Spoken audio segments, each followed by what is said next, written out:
politikams nuo sausio apribojus prekybos alkoholiu laiką, jie vos išgyveno, kai kurie ir užsidaro. Apribojimus inicijavę kai kurie miesto politikai kol kas palengvinimų smulkiesiems nesiūlo.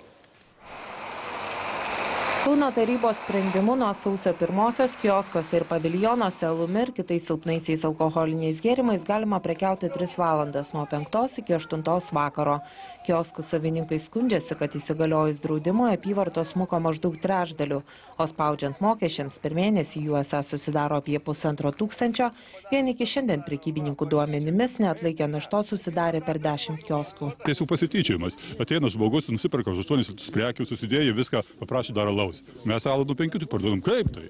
Pasipiktinu. Iš karto trenkim visas prekes, sako, štai, arba į pusę parduotuvį. Iki nuėjo, apsipirko ten ir eina, tiesiog pažeminome. Yra, kurie prekiavo tik alum. Mes tai dar papildomai kažko tai prekiaujam, bet apyvarta tai labai sumažėjus ir atleidžiam darbuotojus. Į darbą ateiti tik nuo 5 yra per mažai dirbti 3 valandas, o stovėti ir taip nedirbti, tai atleidau, dabar po pusę etatų padariau vienam darbuotojui, antram darbuotojui, ir kas iš to eis, jis dabar į seniūnijas, prašys pašalpų po tų 315. Prekybos alkoholiu laiką pasiūlęs apriboti Kauno mero pavaduotojas sako, nieko nepadarysi. Alkoholis yra nuodas ir kuo mažiau jo pardavinėjama, tuo mažiau žmonės geria.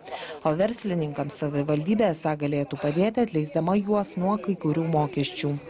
Duoti kažkurių tai lengvatų bent tam pereinamajam laikotarpiui, kad tą, ką jie patiria tos nuostolius dėl to, kad nebeprekiaus alkoholiu, būtų kažkaip tai jiems atlyginta, kad nebūtų tos moralinės skriaudos. Kol kas nėra tos sistemos?